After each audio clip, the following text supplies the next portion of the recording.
Bow wow, bow wow. How y'all doing? What's up? How you been? How you mama and them? We've been working, son. So got our extensions on and the axle back in place. I had little problems with welding over there on that side. This side turned out a little better, but both of those are straight and flat and like wouldn't put a laser on it, but pretty dang good. And then we need to get our fenders back on here and start making crossbars. So that's where we're at. And then obviously I have to cut that and that out. Should be good to go. So yeah, it is Friday afternoon, about 6 o'clock, and I'm going to be in here all weekend. That's pretty much what's going to happen. So hopefully here in the next 3 or 4 hours we get these fenders back on here. And then, one more thing before we dive into hyperlapse. I do have a full sheet of 14 gauge, and I don't know what this is right here. It appears to be about 37 inches and 5/8, I think. That's what it looks like from my naked eye. Totally. Maybe 9/16. But yeah, we're going to take some 14 gauge and make a complete fender, connect these two, because I'm going to leave that. Right now I'm going to leave it, but you know how this works. We might change our mind between now and then.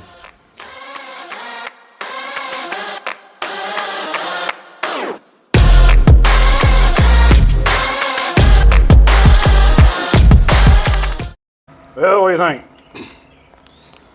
I got a lot of work left to do, but I like how it's kind of long.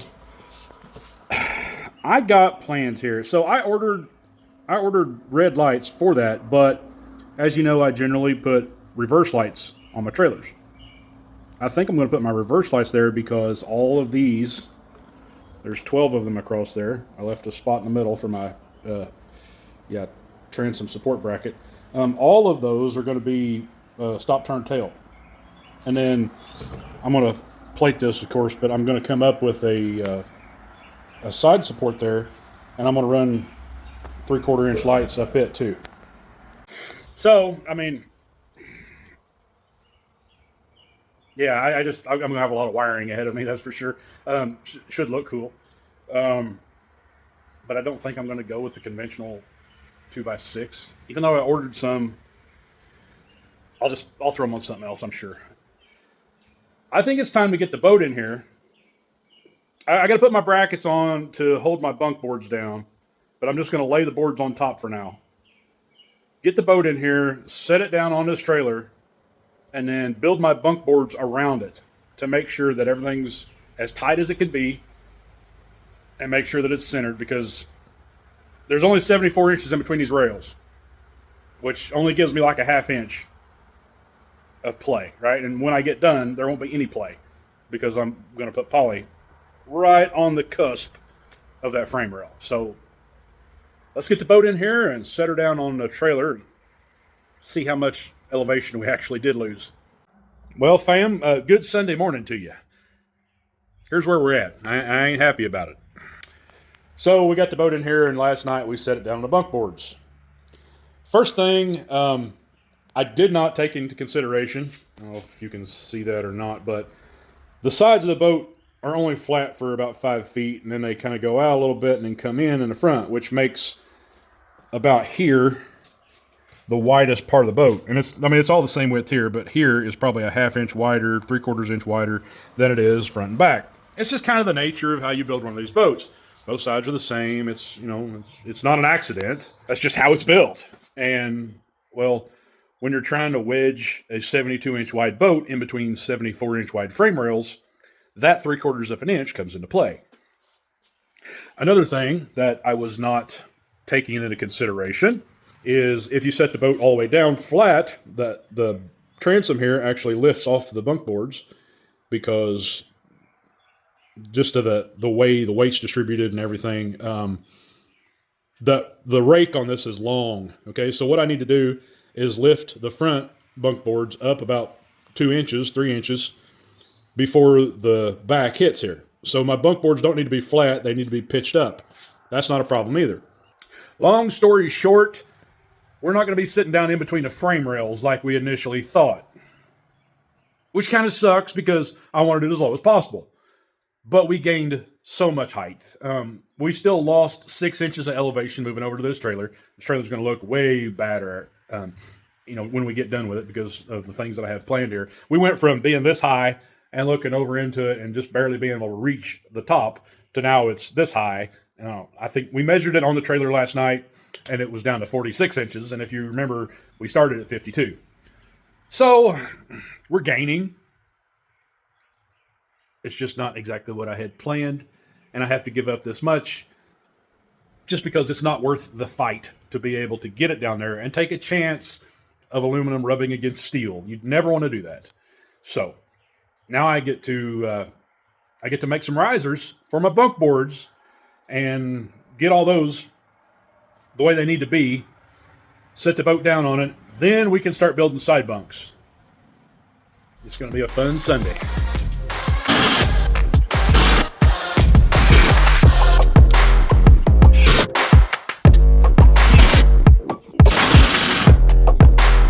Okay, final answer. Let's go look at it. All right, so as you can see, I went out and I cut the original tabs off the bunk boards, and I started with a 2-inch rise back here and a 3-inch rise up at the front of this 12-foot bunk board. And this step, is about 1.5 inches back here, but then it fades to nothing out there about 8 foot. So that's why we got just a little bit wider gap here than we do up there. But we're able to maintain 3/4 of an inch to about 1 inch gap, and we are right at about the height of the frame rail all the way up through there.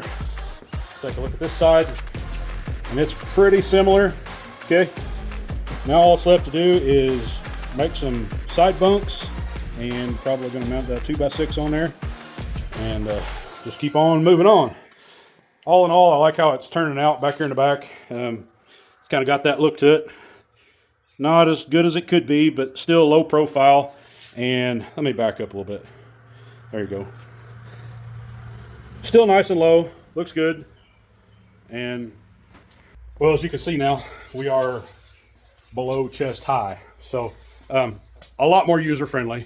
And absolutely, once we get this step on here, it should be really nice. So, yeah, it's coming along. It's just a matter of getting it done. Everything has to be done in order. Otherwise, you miss something. So, next thing we got to do, probably need to go ahead and pay my attention to this. Okay? A lot of people do this wrong. This should add support to the bow. Okay? As you can see right now, this is 2x4 frame rails, right? And this boat's probably, 2,500 pounds probably. And the weakest point is going to be from here up to here, okay? So you need this to support right here with a little bit of triangulation, right? This is the triangulation.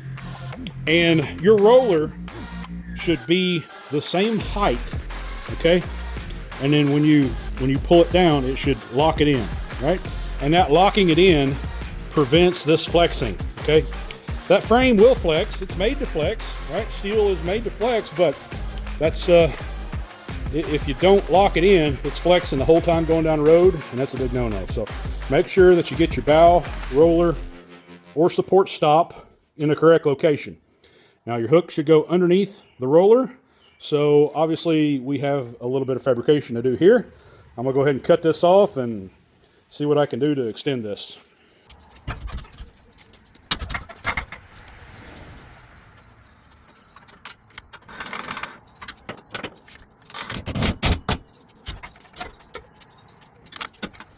That may not be the prettiest thing in the world, and I did get it. This is just a little crooked, but I mean, nobody will be able to tell other than us, right? It's strong. That's all that matters.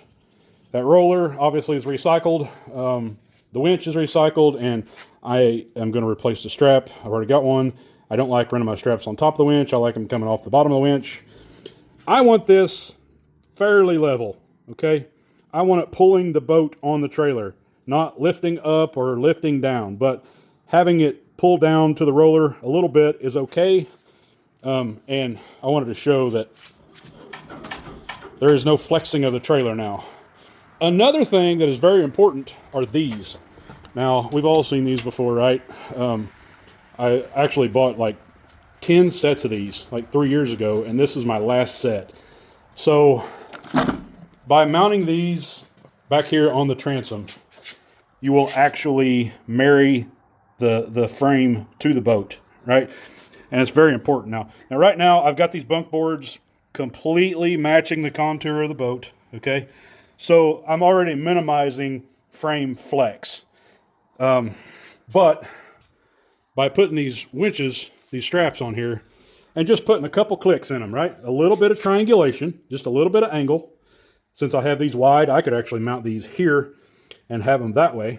But a little bit of triangulation and a little bit of positive force pulling that trailer frame to the boat will minimize trailer fatigue, and it'll actually ride a hell of a lot better.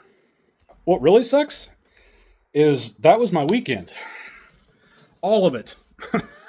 Now, granted, I kind of in and out of the shop and not out here working just hours and hours and hours and hours, taking breaks when I need to, but that took forever getting those bunks underneath there and exactly where I want them. A couple hours on the front winch stand that I wasn't planning on, and I'm still not looking forward to putting side bunks on here. Let's turn around here. But now, as you can see, let's go like right there. Okay. This profile right here is the closest to the fender. So I'm going to mount some 2x6s right about there and make sure that there's no play in there and that inch that's in between the frame and the boat stays. Okay? I have 8-foot 2x6s and I'm going to leave them full length. Okay?